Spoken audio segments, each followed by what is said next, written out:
Assalamualaikum warahmatullahi wabarakatuh. Perkenalkan, nama saya Putri Nabila dari kelas 11 PKM 1 nomor absen 26. Di sini saya akan menjelaskan materi mengenai peran serta Indonesia dalam gerakan non-blok. Peran serta Indonesia dalam gerakan non-blok. Gerakan non-blok adalah gerakan yang lahir di era Perang Dingin, tepatnya pada 1961.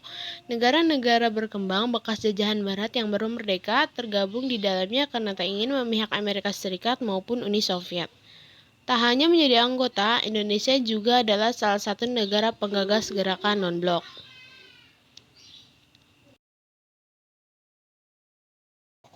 Gerakan non-blok diprakarsai oleh Presiden Soekarno Indonesia, Presiden Joseph Broz Tito Yugoslavia, Presiden Gamal Abdul Nasir Mesir, Perdana Menteri Pandit Jawaharlal Nehru India, Sekuautore Guinea, dan Perdana Menteri Kwame Nkrumah Ghana.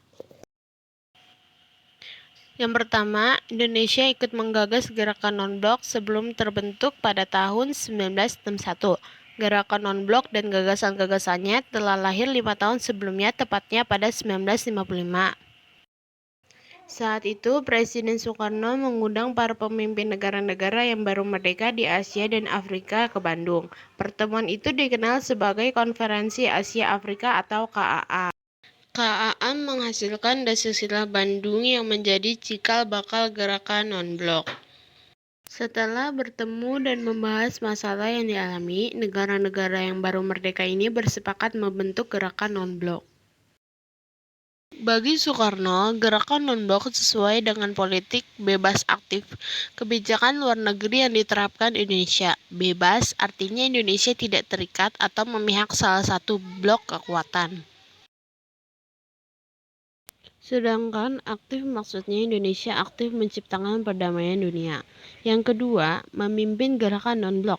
Indonesia sempat memimpin gerakan non-blok dari 1992 hingga 1995.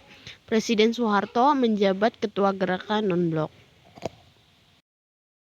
Yang ketiga, Indonesia juga menjadi tuan rumah bagi konferensi tingkat tinggi ex-gerakan non-blok pada 1-6 September tahun 1992, bertempat di Jakarta dan dihadiri oleh 106 negara. Yang keempat, mengupayakan perdamaian dunia dalam KTT ex-GNB, lahir Jakarta Message atau Pesan Jakarta. Sejumlah pokok dari Pesan Jakarta antara lain mendukung kemerdekaan Palestina, meminta diskriminasi rasial di Afrika Selatan diakhiri, dan menolak penggunaan senjata nuklir. Sebelum itu, pada 1991, Indonesia juga membantu meredakan ketegangan di Yugoslavia. Hingga saat ini, Indonesia masih berkomitmen mengupayakan Pesan Jakarta, salah satunya dengan tak henti mendukung kemerdekaan Palestina. Selain itu, berbagai prestasi sudah diraih Indonesia selama memimpin organisasi dunia tersebut, diantaranya yaitu 1. Indonesia sudah dianggap memberikan warna yang baru bagi organisasi ini, yaitu dengan menitik beratkan kerjasama pada pembangunan ekonomi, di mana dengan menghidupkan kembali dialog antara negara-negara selatan. 2. Indonesia sudah dipercaya untuk membantu menyelesaikan sebuah permasalahan pertikaian atau konflik regional di beberapa negara seperti Kamboja, sengketa yang terjadi di Laut Cina Selatan, bahkan gerakan separatis Moro di Filipina.